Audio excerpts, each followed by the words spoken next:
किसी को उम्मीद नहीं थी कि जाने से पहले प्रबोवो सुबियांतो अपने बारे में एक ऐसा खुलासा करेंगे जो भारत समेत कई इस्लामिक देशों में तहलका मचा देगा। Few weeks ago, I had my genetic sequencing test and my DNA test, and they tell me that I have Indian DNA. So Indonesia के प्रेसिडेंट ने ये कह दिया है कि आई हैव इंडियन डीएनए, मेरा तो जो डीएनए है वो इंडियन है। ये इतनी बड़ी बात उन्होंने कह दी कि 57 इस्लामिक कंट्रीज में इस वक्त क्या कहा जा रहा है, क्या सोचा जा रहा है। ये जो 57 इस्लामी ममालिक हैं और मुस्लिम उम्मा इसके ऊपर क्या कह रही है। इंडोनेशिया और भारत के इस विजिट से India made it clear to Pakistan कि आप कहाँ खड़े हैं with regards to Muslim world. लेकिन इंडोनेशियन प्रेसिडेंट की बड़ी मेन स्ट्रीमिंग हुई है, अगर मैं सही मानों में देखूं।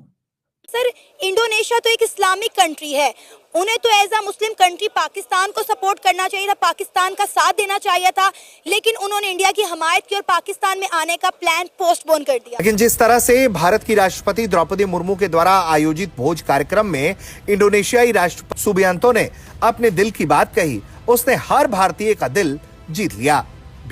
मेरे ख्याल से आजकल की जो इकोनॉमीज हैं वो इस तरह ताल्लुकात नहीं बनाती कि रिलीजन की बेस पे या ट्राइब की बेस पे या कास्ट की बेस पे।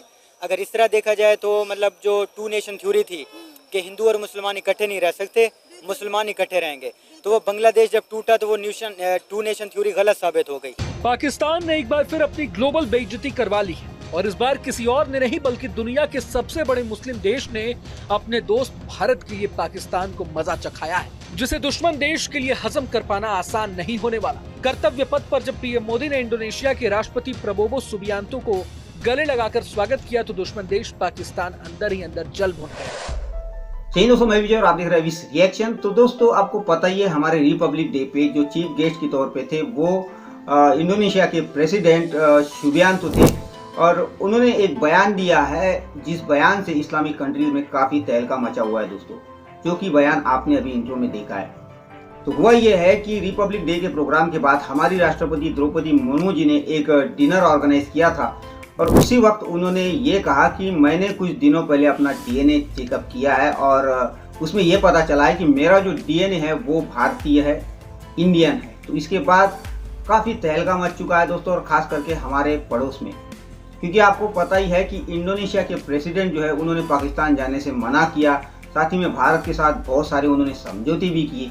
तो इसी सब बातों को लेके पाकिस्तानी मीडिया पे जो चल रहा है इस विजिट को लेके, इस बयान को लेके, वही आज की इस वीडियो में हम देखेंगे। तो चलिए करते हैं फटाफट वीडियो को शुरू। मगर वीडियो शुरू करने से पहले जो भी और हमारे चैनल पे पहली बार आए हैं उनसे रिक्वेस्ट करूंगा प्लीज़ हमारे चैनल को सब्सक्राइब कीजिए, वीडियो को लाइक और शेयर जरूर कीजिए। तो चलिए करते हैं वीडियो शुरू। हमें ये सबक मिलता है कि नेशंस के आपस में जो ताल्लुकात हैं वो इकानमी की बेस पे बनते हैं, ट्रेड के ऊपर बनते हैं और मफाद के ऊपर बनते हैं। तो अगर इंडोनेशिया का जो मुल्क है उनके प्रेसिडेंट विजिट करने आ रहे थे, अगर वो इंडिया के इन्फ्लुएंस में आके पाकिस्तान नहीं आ रहे तो वो अपनी ट्रेड देख रहे हैं कि इंडिया एक बड़ा एलाय है, उनके आपस में ट्रेड होती है। इंडियन जो लोग हैं वो इंडोनेशिया और मलेशिया दोनों कंट्रीज में हैं, तो वो अपना पर्सनल मफाद देख रहे हैं। तो ये पाकिस्तान के साथ उन्हें अपना कोई मुफाद नजर नहीं आया। या हम देते क्या हैं दुनिया को, हमारी एक्सपोर्ट्स क्या हैं, हम कंट्रीज़ को क्या कोई लोन वगैरह देते हैं, उनकी माली इमदाद करते हैं? हमारा तो कुछ नहीं है, उल्टा हम भीख मांगते हैं मिडल ईस्ट से, चाइना से, अमेरिका से मिलिट्री एड की मदद में।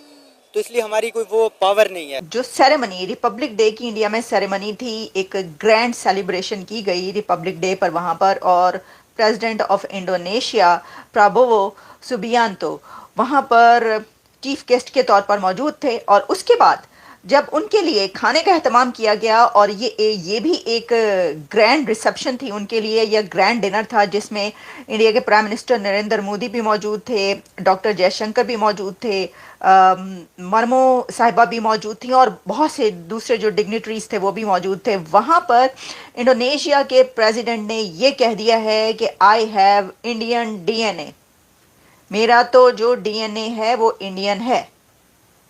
ये इतनी बड़ी बात उन्होंने कह दी कि 57 इस्लामिक कंट्रीज में इस वक्त क्या कहा जा रहा है, क्या सोचा जा रहा है। ये जो 57 इस्लामी ममालिक हैं और मुस्लिम उम्मा इसके ऊपर क्या कह रही है? इंडोनेशियन प्रेसिडेंट जो तकरीबन 2-3 दिन का दौरा करके गए हैं, उन्होंने क्या हासिल किया? और ये बड़ा एक इम्पोर्टेंट दौरा था। पहली बात तो आपने, जैसे आपको याद है, पहले डिस्कस किया था कि इंडोनेशिया और भारत के इस विजिट से India made it clear to Pakistan कि आप कहाँ खड़े हैं with regards to Muslim world. लेकिन इंडोनेशियन प्रेसिडेंट की बड़ी मेन स्ट्रीमिंग हुई है, अगर मैं सही मानों में देखूं तो there is a lot of mainstreaming, because अगर ये देखा जाए तो कोई एक ऐसा एरिया नहीं है जहाँ पे इंडिया और इंडोनेशिया जो है उनकी इंगेजमेंट ना हुई हो। एक ऐसा एरिया नहीं, there are dozens of areas. तो सर इस तरह तो फिर आहिस्ता आहिस्ता पाकिस्तान आइसोलेट हो जाएगा। ऑलरेडी आप देखें कि हमारे मुल्क के जो हालात हैं, कोई कंट्री ना तो हमें सपोर्ट करती है, ना ही कोई हमारे मुल्क में विजिट के लिए आता है, इन्वेस्टर भी नहीं आता किसी मुल्क के, ना तो प्राइम मिनिस्टर आते हैं, ना ही प्रेसिडेंट आते हैं। और अगर हम बात करें इंडिया की तो भाग भाग के हर बंदा इंडिया में जाने को तैयार है, इंडिया में इन्वेस्ट करने को तैयार है, लेकिन कोई पाकिस्तान की तरफ देखना भी पसंद नहीं करता। अब आप ये देखें कि हमारे लिए कितनी इंसल्टिंग बात है कि आपने हमारे साथ जो है वो रिटर्न फॉर्म में एक एग्रीमेंट किया कि हम 26 और 27 जनवरी को पाकिस्तान का विजिट करेंगे, और बाद में आपने कहा कि हम नहीं आएंगे, जो प्लान है वो पोस्टपोन कर दिया जाए। तो एज अ पाकिस्तानी मेरे लिए तो बहुत काबिल शर्मिंदगी बात है। काबिल शर्मिंदगी के लिए हमारी कौम के लिए बहुत सारी चीज़ें हैं। जब हम बाहर जाते हैं मुल्कों में, हमारी जो चेकिंग होती है, हमसे जो कपड़े उतरवाए जाते हैं, हमारे शाहिद खान अब्बासी उनकी जो मतलब इन्वेस्टिगेशन की गई वो हमारे लिए काबिल शर्म थी। हमें यूएई ने वीज़ा बैन कर दिया, वो भी हमारे लिए काबिल शर्म है। हमारे प्राइम मिनिस्टर हमारी कौम के जो रिप्रेजेंटेटिव हैं कतर में, यूएई में भीख मांगने जाते हैं, वो भी हमारे लिए काबिल शर्म है।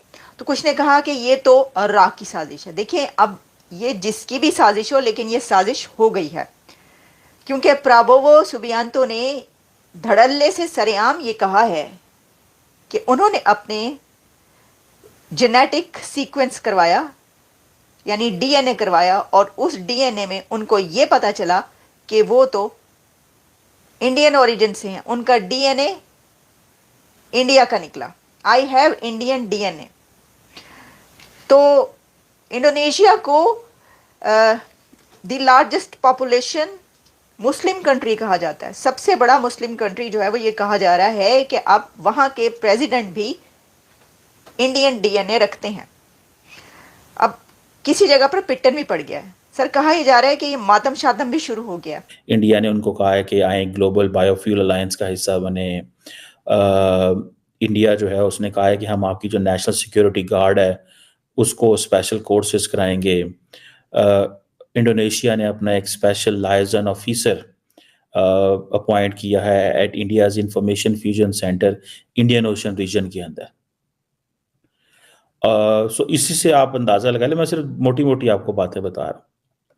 जो जॉइंट स्टेटमेंट है वो तो बड़ी लंबी चौड़ी जॉइंट स्टेटमेंट है, उसके ऊपर भी मैं चाहता हूँ बात की जाए ताकि आपको पता चले कि जो स्पेक्ट्रम ऑफ रिलेशनशिप है, जो स्पेक्ट्रम है, तकरीबन 55 छोटे छोटे पैराग्राफ हैं, और उस पर जारी बात है इंडिया का जो फेवरेट सब्जेक्ट है काउंटर टेररिज्म, जिसमें वो पाकिस्तान को रगड़ते हैं, उन्होंने फिर रगड़ दिया।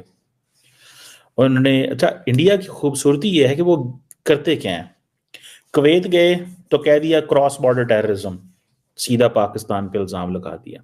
हमारी यूनान के साहिल पे कश्ती डूबी, पाकिस्तान का नौजवान यहाँ से इतना ज्यादा मायूस था कि डंकी लगाने पे मजबूर है। ठीक है, हम उनको तो कसूरवार, इनमें तो हम उनको कसूरवार तो नहीं गिरा सकते, इनमें तो कसूरवार हम है ना। इसका मतलब आप उनको क्यों फिर ये बोलते हो कि भाई वो हमारे पास नहीं आ रहे, इसका मतलब फिर आप गलत हो। आप फिर अपने आप को ठीक करो, अपना कैपिटलिस्ट बढ़ाओ, अपने आप को इस मकाम पे लेके आओ कि आप उनको बुला सको। अब ये जो आप इंडिया की बात कर रहे हो कि इंडिया बहुत बड़ा है, हर चीज के ऊपर वो काबू पा रहा है, कि वो कैपिटलिस्ट है ना, उसके बाद अथॉरिटी है, वो हर चीज के ऊपर ऐसे तरक्की कर रहा है कि वो बेईमानी भी कर रहा है लेकिन सामने नहीं आने दे रहा। आप बेईमानी भी करते हो, खुला करते हो, लेकिन बताते भी हो कि हम कर रहे हैं भाई, तो बदनाम तो आप खुद अपने आप को कर रहे हो। तो फिर कहते हो कि जी हमारी कोई सुन नहीं रहा, हमारी कोई बात नहीं मान रहा, हमें ये नहीं कर रहा, तो कैसे भाई बात मानेगा आपकी। तो जो सबसे one of the most ancient civilisation कही जाती है हिंदुइज्म और भारतीय कल्चर, तो आपका क्या ख्याल है कि उसका डीएनए कहाँ कहाँ तक नहीं होगा?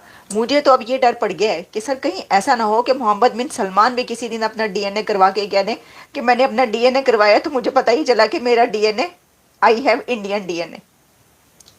अब तो सिर्फ ये रह गया है सुनना। अच्छा, ये तो सुनने के बाद तो दिल के दौरे पड़ जाने। तो दोस्तों ये थी आज की वीडियो और अभी आपने देखा कि अब कुछ पाकिस्तानियों के भेजे में ये बात घुस रही है कि भाई हर जगह जो है मुस्लिम उम्मा और इस्लामिक बिरादर ये बातें करके जो है देश आगे नहीं बढ़ सकते।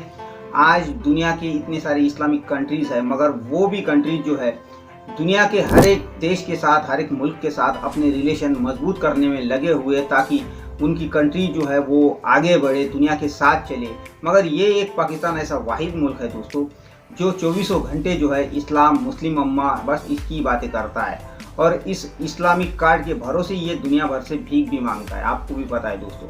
और आज ये जो इंडोनेशिया के प्रेसिडेंट भारत आए उसके ऊपर भी इनका रोना चल रहा है कि एक इस्लामिक कंट्री हो के जो है पाकिस्तान में नहीं आए और भारत में क्यों आए।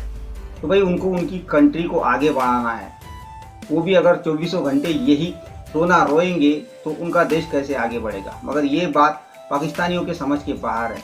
और आज कंडीशन ये है दोस्तों कि दुनिया की और ख़ास करके जो अरब कंट्रीज़ है वो भी इनसे परेशान हो चुकी है। उनको भी पता है कि ये हर जगह मुस्लिम उम्मा करके जो है भीख मांगने आ जाता है, तो वो भी लोग आजकल इनको मुंह नहीं लगाते। तो खैर दोस्तों ये थी आज की वीडियो। आशा करता हूँ आप सभी को अच्छी लगी होगी। तो चलिए चलते मिलते अगली वीडियो में, तब तक के लिए जय हिंद।